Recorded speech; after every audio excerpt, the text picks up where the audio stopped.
welcome to Adrianne's Kitchen. Oh, it's kind of been a weird day.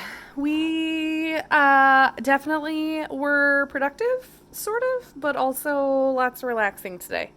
Yeah, just need a little downtime, and I think that's okay sometimes. So back to productivity level tomorrow, but we're hungry, so it's time to make dinner. I don't have an actual recipe I'm following. I'm just gonna do like a stir-fry-esque dish with chicken and some vegetables and spaghetti squash. So kind of like a lo mein or a I wouldn't say pad thai, but like a noodle-y Asian dish is kind of what we're going for. Don't have a name for it. So step number 1, wash your hands. Step number 2, handy dandy apron. And step number 3, get yourself a beverage. I am just having a little 7-Up. Diet 7-Up. No sugar. Let's go. Okay, so I've got chicken that I thawed. I'm going to chop this up into pieces. And then I'm just going to do a short microwave steam on my veggies. Just so that way they're not frozen when I toss them into the pan. I'm going to cook them up with some soy sauce, sriracha, the chili paste, the chili paste that I'm going to have for eternity, a little lime juice, and I'm going to cook it in sesame oil. So, obviously, you're going to need a spaghetti squash too. I put that in the oven earlier. We chopped some chicken, and then I'm heating up some sesame oil here. This is definitely a couple tablespoons, but I kind of want it to be all over the chicken as well as the vegetables when I put them in.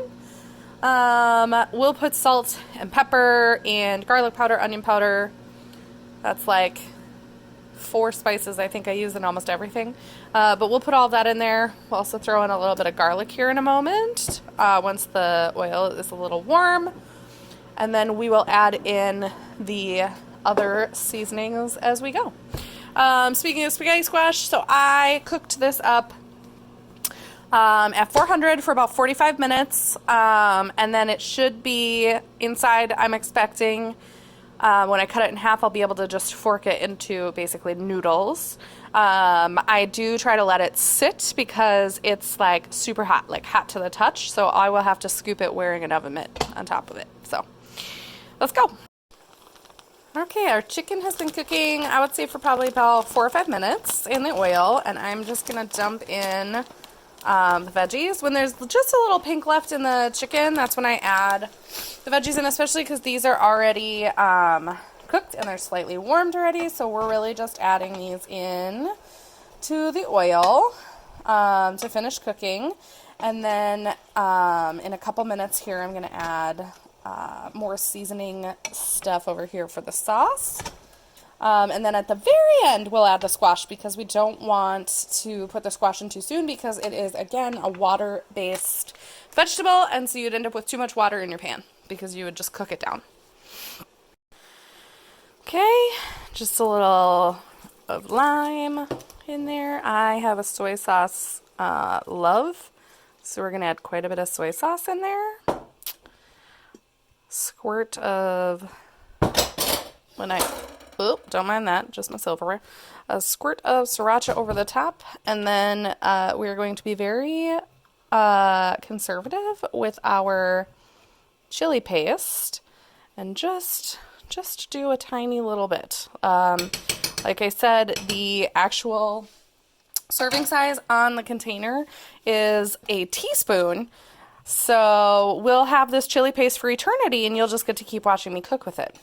I'm going to let the veggies and the chicken cook in this sauce for probably 3 to 4 minutes, and then I'm going to add the squash noodles. All right, we are going to add these squash noodles that I spaghettied, I strung, whatever you want to call it, while the chicken was cooking. I just love the spaghetti squash. Look at these cute little noodles. So again, since this is squash is typically water-based, I want this in last so that way it reduces the least amount. Plus it's already cooked because it was in the oven. So now that that's in, I'm going to just stir that up into the sauce with the veggies. This is why I said maybe it was like a lo mein-like recipe. If you don't want to do squash, you've got a thing against squash, that's totally cool. You can use rice noodles. Those are typically found in your international aisle at your market, your grocery market. Ooh, I found you, seed. There's always a seed or two that'll sneak in and, you know, be hard to get out. So anyways, just stir that up, mix it all together. If you really wanted, you could make some rice to go with it. I'm not going to because I don't need rice. This is a massive dish and it's going to feed us for days. So, oh, another seed. Look at that. Boom. Top it with a little green onion. Now you got dinner. 10 out of 10, best thing I've eaten all day.